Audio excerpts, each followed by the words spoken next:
శ్రీమాత్రే నమః. శ్రీ గురుభ్యో నమః. చాలామంది పీఠం డబ్బులతో నడుస్తుందంటారు. చూడండి తప్పు అది. పేదవాళ్ళు ఏమి లేనోళ్ళు ఎట్లా రావాల గుడికి చెప్తా. మీ ఊరు నుంచి సరాసరిగా బస్సో, రైలో, కారో, బైకో, సైకిలో, పాదనడకతోటో, ఏరోప్లేన్‌లో ఎట్లోలాగా రారి. సీదా గుడికొచ్చినంక అక్కడ ఈశాన్యం లోపల తొట్టెలుంటే అక్కడ కాళ్ళు కడుక్కోండి. లైన్ ఉంటది. ఎవ్వరైనా లైన్‌లో వెళ్ళాలి. లైన్‌లో వెళ్ళి సీదా గుళ్ళోకెళ్ళి వెళ్ళంగానే విజయ చాముండేశ్వరి మాత కనబడుతది. దండం పెట్టుకోండి. రుద్రశూలాన్ని తాకండి. ముగ్గురమ్మలకు నమస్కారం చేసుకోండి. అట్లా నమస్కారం చేస్తూ తిరిగి వస్తుంటే ఆగ్నేయ మూలలో మహాకాళి స్వరూపమైనటువంటి అఖండ జ్యోతి కనబడతది. ఆ జ్యోతిని దర్శనం చేసుకోండి. ఎందుకంటే 2011వ సంవత్సరం నుంచి వెలుగుతుంది నాయన. దండం పెట్టుకోండి. సరాసరి బయటికి రండి. అక్కడ ఆలయ ప్రాంగణంలో కాసేపు కూర్చోండి. కళ్ళు మూసుకోండి. 9 సార్లు శ్వాస పీలవండి, వదలండి. మళ్ళీ యథాతథంగా బయటికెళ్ళండి. బయట ఏదో మాకు కలిగింది ఇంత అన్నం పెడతారు. వస్తూ ఉంటే ఇంత ప్రసాదం తీర్థం వేస్తారు ఏసుకోండి. అలా వచ్చి వంటశాల దగ్గర ఇంత అన్నం పెడతారు. పప్పో, చారో ఏదో పెడతారు. తినండి. కాసేపు కూర్చోండి. ప్రశాంతంగా మీరొచ్చిన దారిన మీరు వెళ్ళిపోండి. దుడ్డు ఖర్చు లేదు. దమ్మిడి ఖర్చు లేదు. మినహా వచ్చిన తప్పుకి ఏదైనా ఇంత పసుపేతామంటే పైసలీరి. మళ్ళీ ఫ్రీగా ఇయ్యాలంటే మా చేత కాదు కదా! టెంకాయ కొడదామంటే తీసుకోర్రి. గోపేడ దీపాలు వెలిగిద్దామంటే తీసుకోండి. హవనద్దుని వేతామంటే తీసుకోండి. అగరబత్తు వెలిగిద్దామంటే తీసుకోండి. ఇవన్నీ మీకు సంబంధించినయి. ఒక్కొక్కటి చేయడం వల్ల మీకొచ్చే లాభాలు మీకొస్తాయి. నేను ఏం లేదు కమ్మని చూస్తా, శూలం తాకి హీల్ అయితా వెళ్తా అంటే వెళ్ళండి. ఒక్క రూపాయి ఖర్చు లేదు. కేవలం మీరొచ్చే ఛార్జీలకు తప్ప. పోనీ ఆ ఛార్జీలు కూడా మేమే పెట్టాలంటే రిజర్వ్ బ్యాంక్ నుంచి మాకు డబ్బులు ఇప్పియండి. ప్రతి గ్రామం నుంచి ఒక బస్సు ఏపిస్తా ఫ్రీ. మా తాత ముత్తాతలేం పెద్ద కోటీశ్వరులు లేరు. లేకపోతే అది కూడా ఫ్రీ సర్వీస్ పెడుతుంటి.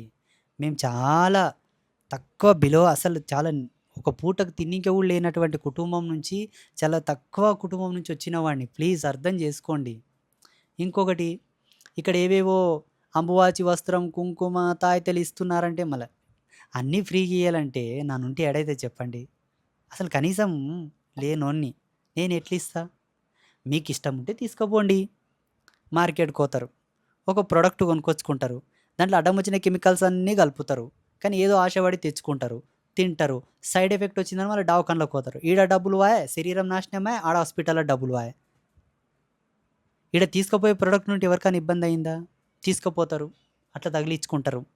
ఎన్ని తరాల వరకైనా మీకు అది ఉండే పోతది అట్లా. దానివల్ల నీకొచ్చిన ఇబ్బంది ఏంది? వస్తే మంచిది రావాలి గానీ సైంటిఫికల్‌గా, ఆధ్యాత్మికంగా, శాస్త్రీయంగా, విజ్ఞానంగా, విజ్ఞానపరంగా ఇక్కడ దొరికే ప్రతి దాని లోపల ఒక మూలకం ఉంది. ఒక ఫార్ములా ఉంది. ఒక ఆధ్యాత్మిక దృక్పథం ఉంది. ఒక మార్మికత ఉంది. ఒక ఆధ్యాత్మిక కోణం ఉన్నది. ఏమి నష్టం జరిగింది? మీకు ఇష్టం ఉంటే తీసుకోర్రి. ఇష్టం ఉంటే చెయ్యిరి. లేకుంటే లేదు. మీకు భోజనానికి డబ్బులడగం. దర్శనానికి డబ్బులడగం. పార్కింగ్‌కి డబ్బులడగం. శూలం ముట్టనీకే, అమ్మను మొక్కనీకే డబ్బులడగం. తీర్థ ప్రసాదాలకు డబ్బులడగం. ఇంకా మీకు కావాల్సిందేంటి? మిగతా దొలికేవన్నీ కూడా అఫీషియల్ అది. మీకిష్టం ఉంటే తీసుకో, లేకుంటే ఊకెళ్ళిపోండి.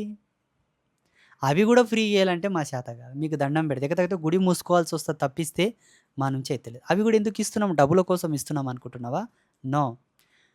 చేతికి పెట్టుకునేటటువంటి కాపర్ బ్రాస్ రింగ్ ఉంగరాల నుంచి ఎంతోమందికి థైరాయిడ్ ప్రాబ్లమ్ నుంచి విముక్తొచ్చింది. గర్భాశయ సంబంధిత రోగాలు, కాళ్ళ నొప్పులు, పక్షవాతం, స్కిన్ ఎలర్జీ డిసీజ్, తాయిత్తు నుంచి, పగడం తాడు నుంచి, లక్ష్మి గవ్వలు, గోమచక్రాలు ఎన్నో. ఇక్కడ ఇచ్చే ప్రతి దాంట్లో కూడా ఒక అర్థం ఉంది తప్ప ఇప్పుడు శ్రీశైలం వెళ్తారు, తిరుపతి వెళ్తారు, దర్శనం చేసుకొని బయటకొచ్చినంక ఎన్నో ఐటెమ్స్ అమ్ముతారు. ఫోటోలంట ఎన్నెన్నో అమ్ముతారు. మేము వ్యాపారం చేసేటోళ్ళమైతే అమ్మవారి ఫోటోలు ఇక్కడ ఇస్తున్నాం. మా ముగ్గురమ్మల ఫోటోలు ఒక్కసారి చూడండొచ్చి. వేల మంది అడిగారు అమ్మవారి ఫోటోలు ఇవ్వండి మేము ఇంట్లో పెట్టుకొని పూజ చేసుకుంటామని. అమ్మ ఒప్పుకోలేదు. 14 సంవత్సరాలు, 15 సంవత్సరాల నుంచి నాతో ట్రావెల్ చేస్తున్న మా శిష్యుల ఇళ్ళలో కూడా ఫోటోలుండవు. వాళ్ళేదో ఫోన్‌లో కాపీ లామినేషన్ చేపించుకొచ్చుకొని పెట్టుకున్నారు వాళ్ళ తృప్తి కొరకు. ఎందుకోసం ఫోటోలు అమ్మట్లేదు? మిగతావి ఇస్తున్నాం. ఫోటోలు ఎందుకు ఇవ్వట్లేదు? ఈ లాజిక్ ఎందుకు మిస్ అయ్యారు మీరు? ఫోటోలు ఇస్తున్నామా చూస్తున్నారా? ఈనాడు ఏ ఒక్క క్షేత్రంకి పోయినా ఈరోజు క్షేత్రం ఉంటే రేపే దేవుని ఫోటోలు అమ్మడం మొదలుపెడతారు. ఇన్ని సంవత్సరాలయింది గదా! ఫోటోలు ఎందుకు ఇవ్వట్లే? అమ్మ ఒప్పుకోవట్లేదు ఇప్పటికీ. నా యొక్క ప్రతిరూపకమైనటువంటి చిత్రపటమును ఎవరికి ఇవ్వవద్దు అని చెప్పింది. ఎప్పుడు ఇస్తదో ఆ తల్లి అప్పుడు ఇస్తామేమో. ఇప్పటి వరకైతే ఎవరికి ఇవ్వలేదు. ఇది కదా ధర్మం అంటే. ఏవో ఫోటోలు అమ్మొచ్చు. ఫోటోలు ఇస్తున్నామా? కేవలం ఇండ్లకు కట్టుబంధం చేసుకోవడానికి మూల మూల పెట్టుకోవడానికి యంత్రాలు ఇస్తున్నాం. అవి కూడా హోమం, పూజ, అభిషేకం, అర్చన చేయించి మీకు ఉపయోగపడేవి కూడా ఇస్తూ ఉంటే దీన్ని కూడా వ్యాపారం అనుకుంటే ఎట్లా చెప్పండి? బయట చిన్న చిన్న పిల్లలతోటి వ్యాపారాలు చేస్తున్నారు. మీకు పుణ్యం ఉంటది ఆపండి. గల్లీ గల్లీకి ఒక వైన్ షాప్ పెట్టి ఎంతోమంది కడుపులో ఉసురు పోసుకుంటున్నారు. దానిల మీద మాట్లాడండి. పోయినప్పుడల్లా ₹100 ఇచ్చి కోట తాగుతాడు. పాయె. తాగినందుకు ఇంట్లో అశాంతి. వాడు అశాంతి, ఇల్లు అశాంతి, సమాజం అంతా అశాంతి. తాగి తాగి లోపలన్నీ చెడిపోయినాక, కుళ్ళిపోయినాక, బుర్రలు పడ్డాక దవాఖానకు పోతే ఆడ లక్షలు లక్షలు. అది మోసం. అది వ్యాపారం. మాంసంలో, చికెన్‌లో కల్తీ పెట్టి అమ్ముతున్నారు. అది మోసం. అది వ్యాపారం. మొన్న ఒకడు మొహరం పేరు మీద 15,000 మందిని చంపనీకే క్యాప్సూల్ తయారు చేసిండంట. ఏం పని చేస్తున్నారు మాట్లాడమని ఇంకే. ఏం పని చేస్తున్నారు? ఎవరి మీద మాట్లాడుతున్నారు? ఎవరు మోసం చేస్తున్నారు? ఈ వీడియో చూస్తున్నటువంటి 15, 18 సంవత్సరాల నుంచి 14 సంవత్సరాల నుంచి నా వెనకాల ఉండి నన్ను అనుసరిస్తున్న వాళ్ళందరూ కూడా ఈ కామెంట్ పెట్టే వాళ్ళ యొక్క స్క్రీన్‌షాట్ దీని మీద స్క్రోల్ చేస్తాం. ఆ పేరు మీద కేసేయండి. మీకు పుణ్యం వస్తది దయచేసి. ఎందుకంటే ఇది మంచి పద్ధతి కాదు. సత్య, అసత్యములు తెలుసుకొని మాట్లాడాలి. అది మనిషి యొక్క విజ్ఞత.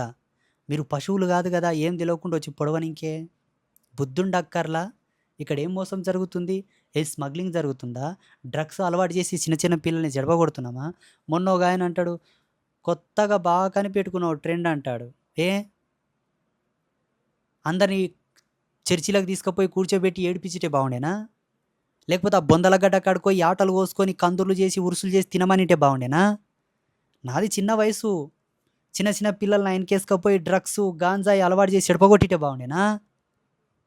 ఏం మాట్లాడుతున్నారు? బుద్ధి ఉండక్కర్లా? తట్టకన బుద్ధి ఉందా? ఏం మోసం జరుగుతుంది ఈడ? కళ్ళు తెరుచుకొని మాట్లాడండి. సమాజం సర్వ విధాలుగా సర్వనాశనం అయిపోయింది.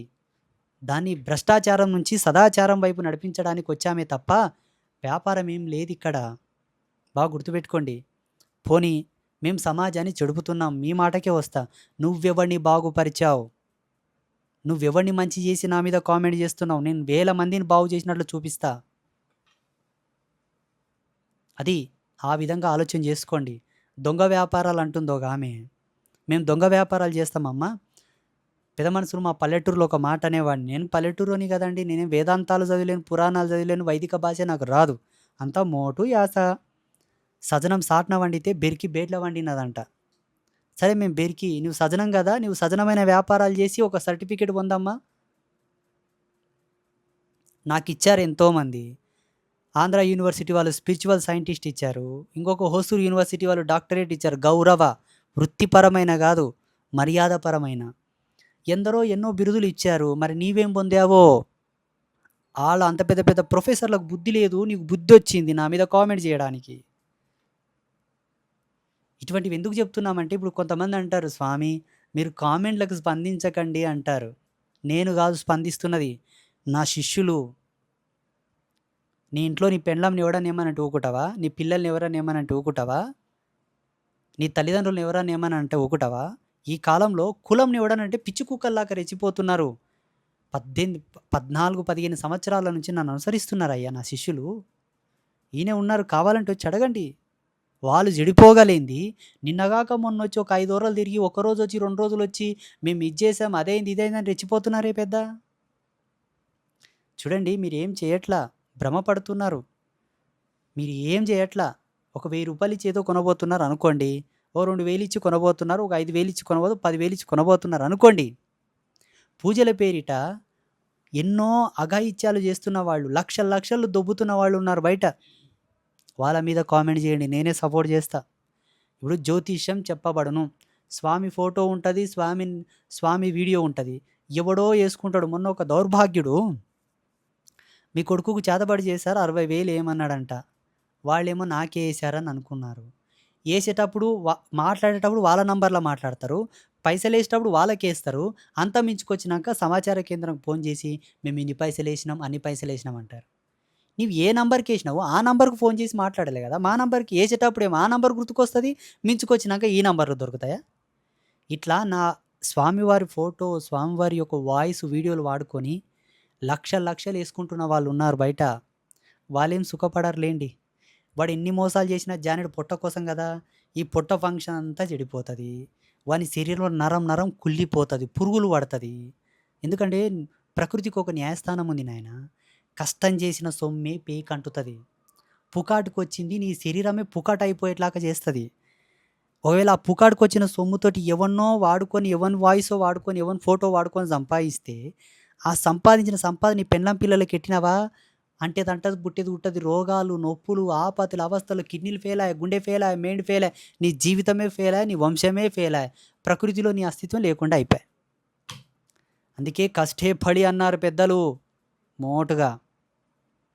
తెలుసా? అది శారీరక శ్రమ గావచ్చు, ఆధ్యాత్మిక శ్రమ గావచ్చు, మేధో శ్రమ గావచ్చు, వాక్కు శ్రమ గూడా గావచ్చు. ఒక శ్రమ ఉండాలయ్యా. ఒకని పేయి కింద ఒకని పేయి దడవని ఎందుకోసమన్నారు? నేను చాలా సార్లు జెప్పాను. సాధువుల సొమ్ము, వేశ్యల సొమ్ము సంసార పోషణకు పనికిరావు. గుర్తుపెట్టుకోండి. బాధ్యతగా ఒక ఒక జ్యోతిష్యం నేర్చుకోండి. కష్టపడి జ్యోతిష్యం మీద పీహెచ్‌డీ చేయండి. సమ్ ఇయర్స్ రిసర్చ్ చేయండి. తర్వాతకి వాస్తు మీద మంచిగా రిసర్చ్ చేయండి. అధ్యయనం చేయండి. కష్టపడి నేర్చుకోండి. శ్రమ. బతకండి. పెండ్లాం పిల్లల్ని పోషించుకోండి. అంతేగాని ఏమిటిది పిచ్చి చేష్టలు? దయచేసి స్వామి మీద కామెంట్ చేస్తున్న వాళ్ళకి, స్వామి ద్వారా మంచిగైన వాళ్ళు తప్పకుండా పోలీస్ కంప్లెయింట్ చేయండి. అందరికి శ్రీమాత అనుగ్రహ ప్రసాద సిద్ధిరస్తు తదాస్తు.